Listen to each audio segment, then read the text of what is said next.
Hello friends, I am professor Rakesh Aswani. Study tips channel में मैं आप सभी का स्वागत करता हूं।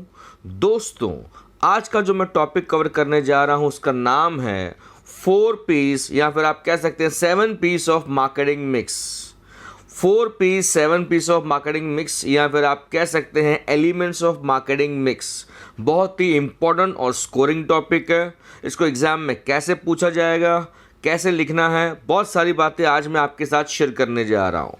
तो चलिए स्टार्ट करते हैं। सबसे पहले इसका इंट्रोडक्शन की अगर हम बात करें तो आपको 2-4 लाइनें याद रखनी है क्योंकि वो ऑब्जेक्टिव में कवर हो सकती हैं। तो सबसे पहले मीनिंग के मार्केटिंग मिक्स क्या है? It is a combination of different marketing variables. It is the combination of different marketing variables that helps the firm to achieve the desired result from the market। यानी marketing mix का हम इस्तेमाल करेंगे, different variables का हम इस्तेमाल करेंगे ताकि हम हमारे गोल्स को अचीव कर सके। Marketing mix is putting the right product at the right time at the right price and in right place. यानी हमें सही प्रोडक्ट सही समय पे, सही दाम पे और सही जगह पे पहुंचाना है। 4 P's of marketing mix were introduced by E. Jerome McCarthy in 1960। 1960 में 4 P's को इंट्रोड्यूस किया था E. Jerome McCarthy ने। फिर आगे चल के बूम्स and Bittner in 1981 added further 3 new elements to the 4 P's principle। बूम्स and Bittner ने इन द ईयर 1981 में 3 न्यू एलिमेंट्स ऐड किए जो 4 P's है। तो फ्रेंड्स टोटल 7 P's हमें देखने हैं जो कि आप स्क्रीन पे आप देख रहे हो। अगर हम 7 P's की हम बात करें तो मैं आपको बता दूं, अगर एग्जाम में आपको सवाल पूछा प्रोडक्ट मार्केटिंग मिक्स, अगर एग्जाम में आपको पूछा जाता है प्रोडक्ट मार्केटिंग मिक्स तो उसमें 4 P's आएंगे। सर्विस मार्केटिंग मिक्स पूछा है तो 7 P's। I repeat, product marketing mix अगर एग्जाम में पूछा जाता है तो उसमें 4 P's बताने हैं। सर्विस मार्केटिंग मिक्स पूछा तो 7 P's बताने हैं। यानी सर्विस के लिए आपको 3 P एक्स्ट्रा पढ़ने पड़ेंगे। चलिए, तो ये 7 P's को हम 1 बाय 1 देखेंगे। तो सबसे पहला P जो आप स्क्रीन पे देख रहे हैं वो है प्रोडक्ट। प्रोडक्ट की बात करें तो प्रोडक्ट क्या होता है? Anything which is offered for sale. It can be goods और सर्विसेज। जो भी चीज़ें हम मार्केट में बेच रहे हैं वो गुड्स भी हो सकते हैं, वो सर्विस भी हो सकते हैं। गुड्स यानी हम टेंजिबल थिंग्स की बात करें एंड सर्विसेज आपको पता है इंटेंजिबल। तो प्रोडक्ट कैन बी टेंजिबल और इंटेंजिबल। तो सबसे पहले ना प्रोडक्ट हमारा दमदार होना चाहिए। कोई भी प्रोडक्ट जब मार्केट में इंट्रोड्यूस किया जाता है तो एक्सटेंसिव मार्केटिंग रिसर्च का होना बहुत ज़रूरी है। सोच समझ के प्रोडक्ट जो है इंट्रोड्यूस करना चाहिए मार्केट में, क्योंकि बिजनेस का सक्सेस डिपेंड करता है कि हमारा प्रोडक्ट कितना इम्पैक्ट छोड़ता है कस्टमर के ऊपर। तो जितना ज़्यादा हमारा प्रोडक्ट लोगों को अच्छा लगेगा, जितना ज़्यादा उसका इम्पैक्ट होगा, उतना हमारा सेल बढ़ेगा, प्रॉफिट बढ़ेगा, बिजनेस बढ़ेगा। तो चलिए देखते हैं सेकेंड P प्रोडक्ट के बाद, दैट इज प्राइस। अब प्राइस क्या होता है? Exchange value of product. Market में जो हम पैसा पे करते हैं, कस्टमर जो पैसा पे करता है फॉर अ प्रोडक्ट, उसको हम बोलते हैं प्राइस। तो सवाल ये है कि प्राइस हाई होना चाहिए कि लो होना चाहिए? प्राइस हाई भी नहीं होना चाहिए, लो भी नहीं होना चाहिए। इन सिंपल वर्ड्स, जैसा काम वैसा दाम। ऐसा क्यों बोला जा रहा है? अगर टू हाई रहेगा प्राइस, लिमिट से ज़्यादा हाई प्राइस हम चार्ज करेंगे तो बहुत कम लोग उसको अफोर्ड कर पाएंगे, बहुत कम लोग उसको खरीद पाएंगे। इतना नहीं, लॉ ऑफ डिमांड आपने इकोनॉमिक्स में सीखा हुआ है, अगर प्राइस ज़्यादा रहेगा तो डिमांड कम रहेगा। तो क्या प्राइस कम रखें? अगर बहुत ज़्यादा कम करेंगे प्राइस, एकदम ही लो प्राइस रखेंगे तो फिर हम ज़्यादा प्रॉफिट नहीं कमा पाएंगे। तो प्राइस बहुत सोच समझ के डिसाइड करना चाहिए। यानी जैसा काम वैसा दाम होना चाहिए। प्रोडक्ट कितना लोगों की लाइफ में वैल्यू ऐड करता है, ये देखते हुए हमने प्राइस फिक्स करनी चाहिए। और समय समय पे प्राइस को अपग्रेड करना बहुत ज़रूरी है। यानी सिचुएशन के हिसाब से हमें प्राइस कम ज़्यादा करते रहना चाहिए।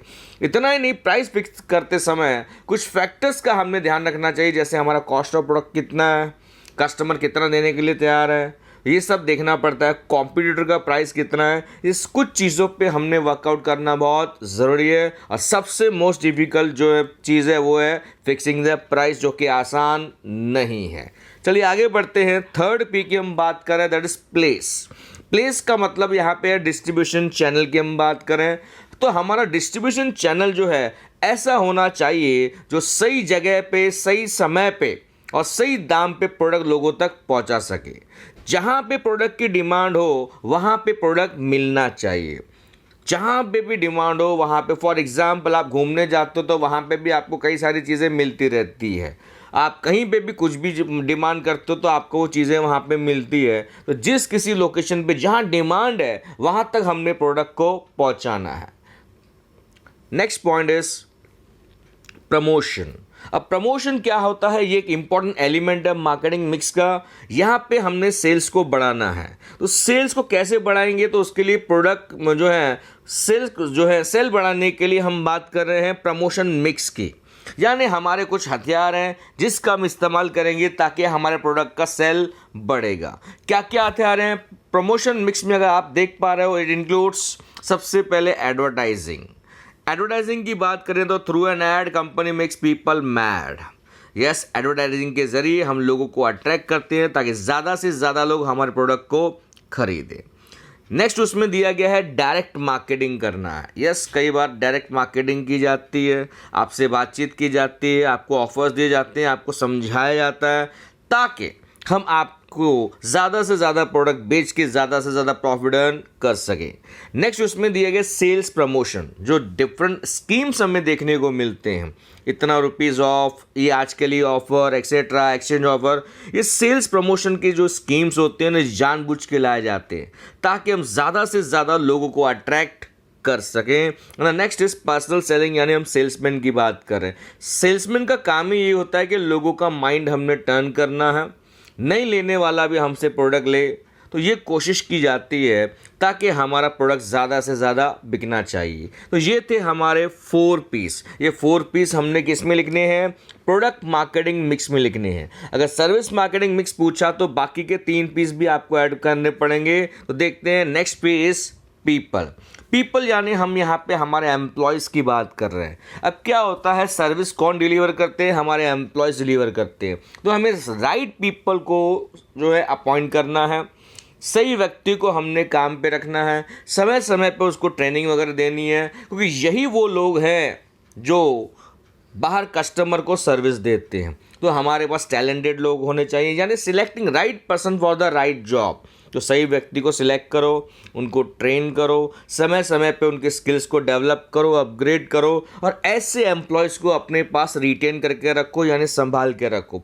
अच्छे एम्प्लॉयज़ हमारी कंपनी छोड़ के नहीं जाने चाहिए, क्योंकि यही वो लोग हैं जो हमारे बिजनेस को कहाँ से कहाँ पहुँचाने वाले हैं। Next point is process. अब प्रोसेस का बात करें तो steps involve in delivering the product. Process का मतलब होता है steps involve in delivering products and services to the customer. For example, Domino's कहता है कि अगर आप ऑर्डर करोगे तो 30 मिनट्स में आप तक पिज्ज़ा डिलीवर होगा। तो 30 मिनट्स का उन्होंने स्टैंडर्ड टाइम मांगा है कि 30 मिनट के अंदर हम आपको ये प्रोडक्ट देंगे। मैकडी में आप कुछ खाना जो है सर्विस लेने जाते हो तो आपको बोला जाता है मैकडी में आपको खाना मिल जाएगा 10 मिनट के आसपास, 10 से 15 मिनट के अंदर आपको वो चीज़ें मिल जाएंगी। तो आपका प्रोसेसिंग कितना फास्ट है, क्योंकि आज की तारीख में कस्टमर किसी का इंतज़ार करना पसंद नहीं करता। आज पेशेंस ख़त्म होते जा रहा है, टाइम किसी के पास भी नहीं है। तो हमारा प्रोसेसिंग जितना फास्ट होगा वो हमारे लिए उतना ज़्यादा अच्छा रहेगा। यानी यहाँ पे ऐसा नहीं होना चाहिए कि एक बंदा घूम रहा है, ये टेबल पे जाओ, जैसे गवर्नमेंट डिपार्टमेंट में होता है, वो टेबल पे जाओ, उधर जाओ, उधर जाओ। ऐसा नहीं होना चाहिए। प्रोसेसिंग फास्ट होना चाहिए। कम से कम समय में हमने लोगों को वो सर्विस प्रोवाइड करनी है ताकि हम कस्टमर को सेटिस्फाई कर सकें। And the last point is physical environment. अब जैसे कि फ्रेंड सर्विसेज इंटेंजिबल होते हैं तो उसमें हम टेंजिबल एलिमेंट रहता है, यानी कुछ लोगों को दिखाना पड़ता है ताकि लोग हमें ज़्यादा पैसा दें। फॉर एग्जांपल, आप हॉस्पिटल जाते हो सर्विस लेने के लिए, आप होटल में जाते हो, आप क्लासेस पे जाते हो, स्कूल कॉलेज में जाते हो, तो क्या होता है, क्या सब जगह रेट सेम होता है? बिल्कुल नहीं। तो उसमें एक टेंजिबल एलिमेंट होता है। उसमें क्या क्या चीज़ें आती हैं, स्क्रीन पे आप देख रहे हो। सबसे पहले लोकेशन, आपका जो भी सर्विस सेंटर है उसका लोकेशन क्या है, तो लोकेशन के हिसाब से प्राइस चार्ज होती है। पॉश लोकेलिटी में रहेगा तो चार्जेस वो हिसाब से रहेंगे। तो लोकेशन के हिसाब से चार्जेस चार्ज किए जाते हैं, जो हिसाब से लोकेशन होगी। लेआउट यानी हम स्ट्रक्चर की बात करें, इंटीरियर डिजाइनिंग एक्सेट्रा की हम बात करें कि आपका जो है ये किस तरह से बना हुआ है। जैसे होटल की बात करें तो कहीं कहीं पे जो बैठने की स्पेस होती है ना वो बहुत कम रहती है, कहीं कहीं पे होटल्स बहुत सारा स्पेसियस रहते हैं। पार्किंग की जगह रहती है वो बहुत अच्छे से बने रहते हैं। हॉस्पिटल्स हो, कोई भी सर्विस सेंटर हो, वहाँ पे इंटीरियर डेकोरेशन पे कितना खर्च किया गया है, वो डिज़ाइन कैसा है, वो सब चीज़ें काउंट होती है। इवन प्रोडक्ट की पैकेजिंग कि किस तरह से आपको सर्विस दी जा रही है, जो ड्रेस है स्टाफ का वो भी उसमें काउंट होता है। तो स्टाफ नीटली ड्रेस होने चाहिए, अच्छा ड्रेस उनको होना चाहिए, साफ़ सुथरा। प्लस वेटिंग एरिया में अगर कस्टमर वेट कर रहा है कहीं पर भी, तो वो एरिया किस प्रकार से बनाया गया है, वेट करने के लिए क्या क्या सुविधा अवेलेबल है, तो ये सारी चीज़ें काउंट होती है फिजिकल एनवायरनमेंट में। वैसे तो सर्विसेज इंटेंजिबल होते हैं, लेकिन उसमें हम टेंजिबल एलिमेंट लोगों को दिखाते हैं। इससे क्या होता है, कस्टमर को अच्छा एक्सपीरियंस फील होता है और वो बार बार वो हमसे सर्विस लेना पसंद करता है। तो friends, physical environment also plays a very very important role. तो friends, these were the 7 P's of marketing mix. तो दोस्तों, उम्मीद करता हूं कि वीडियो आपको अच्छा लगा रहेगा। Thank you all for your love and support.